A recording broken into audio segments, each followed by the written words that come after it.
예, 불러주셔서 감사합니다.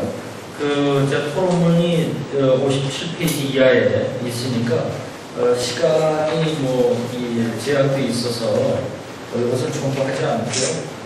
발췌를 하고 요약을 하는 방식으로 요점만 간단히 말씀을 드리도록 하겠습니다. 57페이지입니다. 우선 한국에서 교회법의 토대를 확립하고 발전을 위해서 노력하는 교회법학회의 세미나에 토론자로 참석하게 돼서 대단히 영광스럽게 생각하고 그리고 평소에 존경하는 명재진 교수님의 발표에 대해서 토론을 하게 되어 또한 기쁘게 생각을 하고 있습니다. 명 교수님 발표문을 통해서 우리가 많은 배움을 얻게 되는데요. 아까 들으셨겠지만 감염병 예방법에 대한 해석 문제 그리고 비교법적 분석을 하시고 문제점을 도출하고 계시고요. 그리고 독일과 미국의 관련 판례도 소개를 하시고 헌법적으로 이제 분석을 하셨는데 코로나19와 관련한 이러한 법적 고찰 등은 대단히 유익하다고 봅니다. 그리고 이제 코로나19라고 하는 것이 이제 전대미문의 사태고 갑작스럽게 닥쳐온 것이기 때문에 아까 세 분의 발제자도 똑같이 말씀하셨지만 굉장히 준비가 안 된 상태에서 역시 정부도 그렇고 우리 교회도 개인도 이러한 상황을 맞이했다라고 하는 것입니다. 아까 이제 주로 발표문에서 말씀하신 것이 감염병 예방법 49조의 해석과 관련된 것입니다. 1항 2호에 보면은 흥행, 집회, 제례 또는 그 밖의 여러 사람의 집합을 제한하거나 금지하는 것이 해석과 관련해 가지고 우축성의 원칙이라든가 그 밑에 제가 글을 쓴 것이 있으니까 그 내용에 대해서는 한번 보시면 도움이 되겠습니다. 이 과잉금지 원칙이라든가 명확성 원칙이라든가 관련해 가지고 적절한 분석을 하고 있다고 생각합니다. 그래서 발표문에 대해서는 특별한 이의나 질문을 하기보다는 최근에 발표되어 시행되고 있는 교회 집회와 관련해 가지고 국무총리가 발표한 방침, 그것이 이제 58페이지 나와 있는 사항입니다. 그리고 이 코로나19 사태를 보는 다양한 교육의 시각, 그리고 코로나19 이후에 교회가 나아가야 할 방향 등에 대해서 보충적으로 말씀드리고자 합니다. 그리고 이제 토론의 객관성을 위해서 제 주관적인 얘기보다는 여러 논문에서 언급된 것을 제가 찾아봤습니다. 그래서 논문을 한 15개 정도 찾아보고요. 이 최근에 나온 책이 한 4권 정도가 있더라고요. 그것을 좀 검토를 해보고 그래서 저의 주관적인 언어보다는 여러 선생님들의 또 목사님들의 신학자들의 객관적인 의견 그리고 거기에 덧붙여가지고 제 개인적인 의견을 말씀드리는 것으로 이렇게 하겠습니다. 이렇게 전체적인 것을 말씀을 드렸는데 로마자 58조 이하에서는 정부에 대해서 하는 얘기입니다. 59조 이하 로마자 3에서는 한국 교회에 대해서 하는 얘기입니다. 60페이지 로마자 4에서는 코로나 이후에 우리가 어떠한 방향성을 가지고 갈 것인가 라고 공동으로 좀 생각해보자 라고 하는 것이고요.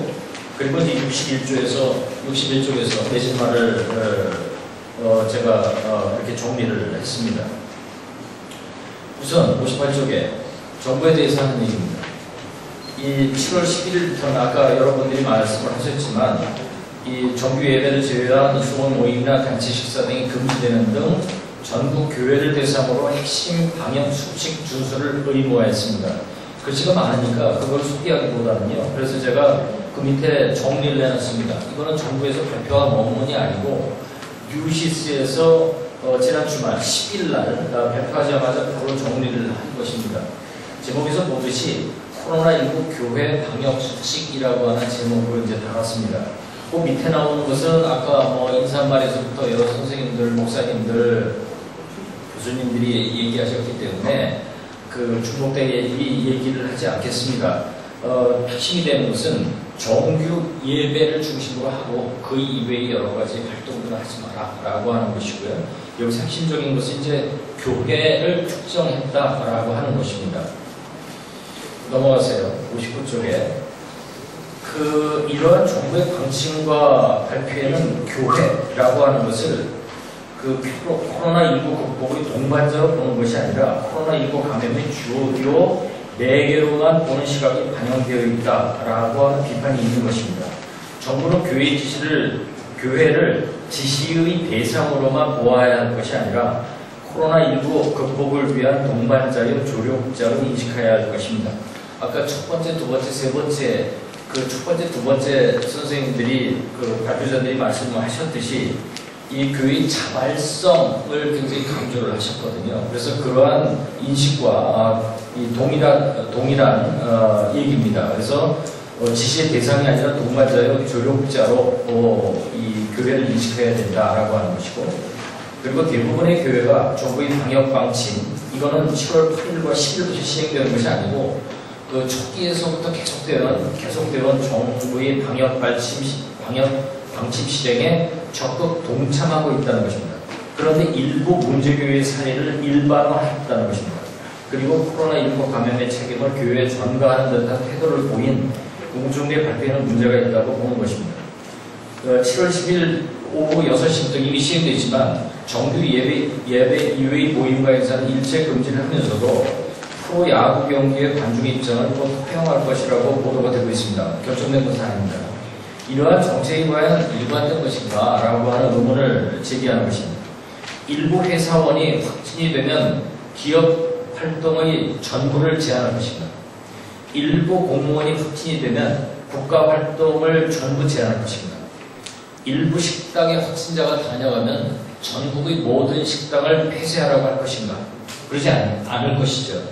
그런데 일부 문제교회의 사례를 들어 국무총리가 전국의 교회의 활동을 제한한다라고 하는 발표는 그 표현에 있어서 매우 유감스러운 것입니다. 세 번째는 이제 이 교회 하는 얘기입니다. 물론 제가 주관적으로 하는 얘기가 아닙니다. 그 많은 사람들은 교회라는 이름이 붙으면 이단 여부를 불문하고 구분을 못하는 경우가 많죠. 모두 같은 교회로 여기는 경우가 있습니다. 이를 구별한다고 하더라도, 즉 교회와 이단을 구별한다고 하더라도 상당수의 시민들은 정통교회와 이단 세력을 싸잡아 비판하고 있다라고 하는 그러한 얘기들이 있습니다. 한국 교회의 코로나19에 대한 대처에 대해서는 세 번째 주입니다. 3회. 큰 교회들은 교회 스스로 공공재로 내었고 작은 교회들 섬기는 또한 자랑스러웠습니다. 생각하고요. 그래서 한국 교회는 그 올바른 정보를 제공하고 가이드라인을 제시함으로써 능동적으로 자발적으로 대처해야 된다라고 하는 의견에도 주목할 필요가 있다는 것입니다. 그리고 더 나아가 무슨 일이 있어도 예배를 드려야 한다면서 시민의 건강을 위해 집단으로 모이는 예배를 잠시 중단해달라는 요청을 종교 탄압으로 간주해 항의하는 것에 대해서도 겸허히 돌이켜 보아야 한다는 의견에도 우리는 귀를 기울일 필요가 있다고 생각합니다. 이웃을 걱정하는 교회가 아니라 이웃이 걱정하는 교회가 어떻게 이웃에게 예수 그리스도의 복음을 전할 수 있으면 교회에 나오라고 할 수 있겠는가 하는 것입니다. 일제시대의 신사참배에 저항하고 한국 전쟁을 겪으면서도 공산주의에 저항을 했고 이후 대한민국의 산업화, 민주화, 선진화 과정에서도 사회적으로 큰 존경을 받고 영향력을 지녀온 교회가 점차 잃어가고 있는 선한 영향력을 코로나19 사태에 대해서도 회복해야 된다라고 생각합니다. 이러한 방향성은 한국 사회가 어려울 때마다 선봉에 서서 헌신하고 섬기는 데 교회가 앞장서 왔는데 코로나19로 인해 가지고 우리 교회들이 앞장서서 섬기고 도와야 할 때라고 하는 인식과 이 맥락을 같이 하는 것입니다. 넘어갔어요. 그래서 끝입니다. 60쪽에 두 번째 줄 이해합니다. 코로나19의 옹상이라고 지목을 받은 신천지등 2단 그리고 정부의 방역 지침을 무시하고 교회가 위치한 지역 주민의 우려를 우리가 TV에서 봤죠. 외면하면서 현장 예배를 강행한 일부 교회와의 차별성 그리고 한국 주류의 신앙적 정체성, 영적 건강성을 믿지 않는 사람들에게도 보여주어야 할 그러한 필요가 있다고 생각합니다. 그 다음에 이제 로마서 4에서는 이 코로나19 이후에 포스트 코로나라고 부르죠. 한국교회에 대해서 여러분들이 이제 그 목소리를 낸 것을 한번 모아봤습니다. 세 번째 주입니다. 한국교회의 어려움은 위기의 순간이나 사회적 이슈가 제기되었을 때 전체 교회의 중심적 가치가 아니라 특정인들이 또는 특정 교회의 개인적이고 산발적인 얘기들이 그대로 노출됐다라고 하는 것입니다. 밑에 줄 코로나19 시대에도 역시 교회의 할 일은 가난하고 병들고 어려움에 처한 사람을 돌보는 일이라고 봅니다. 이 시대 가장 힘든 일들은 코로나 때도 복지 사각지대에 있는 어려운 일이라고 할 수 있습니다. 노숙인들이나 독거노인들이나 장애인들이나 이웃 노동자나 아무런 대응 방안을 찾지 못하고 돌봄을 받지 못하는 아이들, 이러한 사람들에 대해서 국가의 정책이 미치지 못합니다. 여러 자선단체의 손길도 미치지 못합니다. 그래서 이렇게 국가와 사회가 돌보지 못하는 이러한 곳에 우리 교회의 할 일이 많이 있다는 것입니다. 그 밑에 중간쯤입니다. 예수께서 마지막까지 보여주신 긍휼과 사랑의 마음이 코로나19 때도 필요하다라고 하는 것입니다. 그래서 코로나19 위기를 통해 가지고 따옴표입니다. 한국교회가 이번 사태에 어떤 부정적인 이미지를 타파하고 한국교회의 헌신적인 모습과 복음의 소통으로 한국사회에서 특별히 비기독교인에게도 건강한 영향력을 미칠 수 있기를 소망해 본다라고 하는 생각에 공감을 합니다. 그 다음 따옴표는 좀 길게 이제 한 6줄 인용을 해놨는데요. 장신대 김종영 교수의 의견입니다.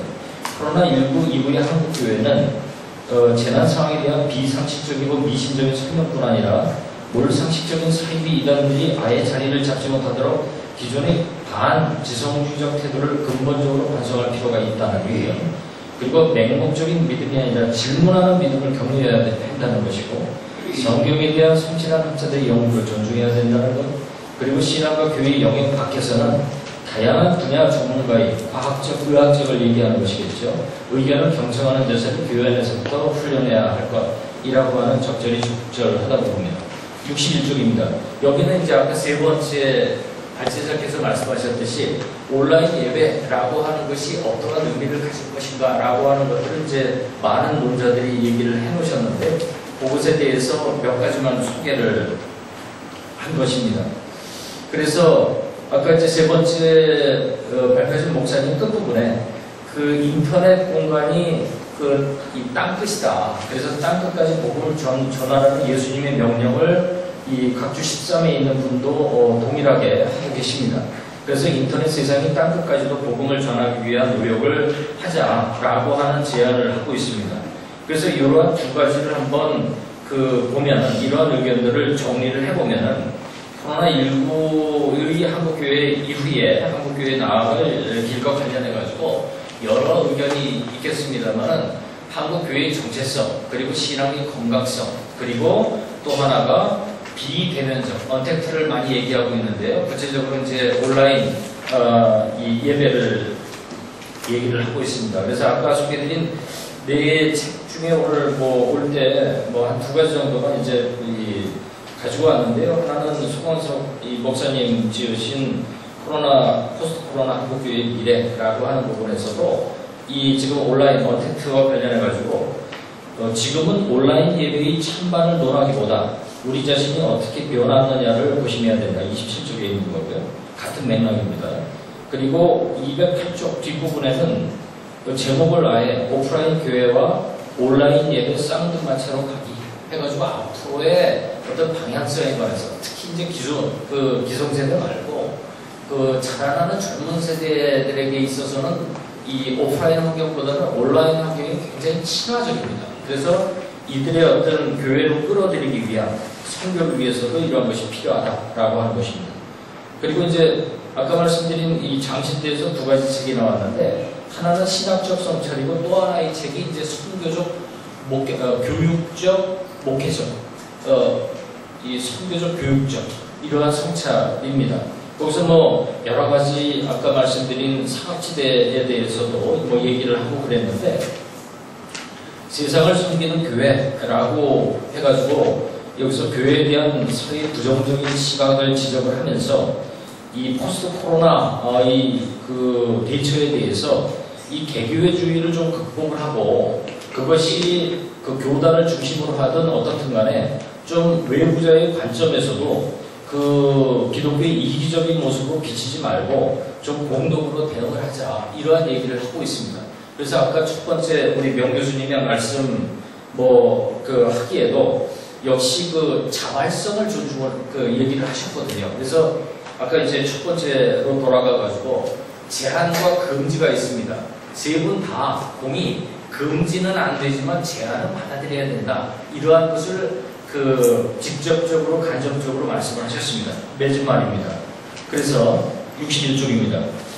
코로나19의 대처와 관련해가지고 사회적 갈등을 심화시키거나 차별과 혐오를 정당화시키는 기회가 되어서는 아니 된다라고 하는 것이죠. 그래서 교회는 특히 이러한 갈등을 조금 완화시키고 사랑으로서 이들을 감싸고, 그리고 아까 말씀드렸듯이 국가와 이 시민단체가 미치지 못하는 그러한 어두운 이 부분, 그리고 우리가 돌봐야 할 부분에 우리가 해야 할 일을 좀 해서 이들을 교회로 끌어들이고 젊은 친구들을 끌어들이는 이러한 기회가 되어야 된다라고 하는 것입니다. 감염병 49조의 해석과 집행에 있어서는 아까 명 교수님 얘기하셨듯이 보충성 원칙과 가행금지 원칙이 준수되어야 한다는 점에 동의를 하고요. 그리고 이 종교기관도 정부를 향해서는 종교기관은 지시의 대상으로 볼 것이 아니라 종교기관과 협력해가지고 이 코로나의 위기를 극복할 수 있도록 노력해야 된다라고 하는 것입니다. 그리고 이번에 아까 이 조치를 말씀드렸습니다만은 교회라고 하지 말고 교회와 성당과 사찰 이렇게 지적을 했어야 된다는 것입니다. 일반화시켜가지고, 또는 종교기관이라고 하는 것을 일반화시켜야 되고, 예배라고 특정하지 말고 예배와 미사와 법회라고 일반화했어야 된다. 이것이 이제 아쉽다는 점입니다. 그리고 종교기관뿐만이 아니고 종교기관과 교육기관, 상업시설, 체육시설, 기업, 공공기관 등의 균형과 형평도 고려하였어야 된다. 이러한 것을 앞으로 어떠한 조치를 하더라도 정부에서는 주의를 기울여라. 이런 말씀을 맺은 말로 드리고 싶고요. 그리고 이제 고위험 시설을 아까 얘기를 했습니다만은 이게 교회 소모임의 제한을 넘어가지고 금지를 할 수도 있다거나, 또는 고위험 시설을 거론하는 것은 예고가 아니라 자극이다 이렇게 봅니다. 그래서 같은 말을 표현하더라도 협조를 구하고 같이 조력을 요청을 해야지, 이런 식으로 자극해가지고 이것이 될 성질의 것이 아니다. 그래서 앞으로 발표와 정책 집행에 있어서는 이 교회를 동반자적으로 인식을 해라 라고 하는 것입니다. 그래서 맨 끝줄입니다. 맨 끝 문단입니다. 코로나19 사태가 장기화되면서 집회와 모임 등의 생활동의 원칙적 금지보다 개인들의 위생 수칙 준수와 각종 모임에 있어서의 방역 지침 준수가 코로나19 확산 방지 대책의 관건이 되고, 이것이 문제라고 하는 것이지 어떠한 절대적인 금지나 고위험 시설, 이것이 우선적인 조치가 되어서는 안 된다라고 하는 것이고, 맨 끝줄에 코로나19의 대형 정책의 수립과 발표에 있어서도 정부는 앞으로 신중한 주의를 기울일 필요가 있다라고 하는 것으로 토론을 마무리하겠습니다. 감사합니다.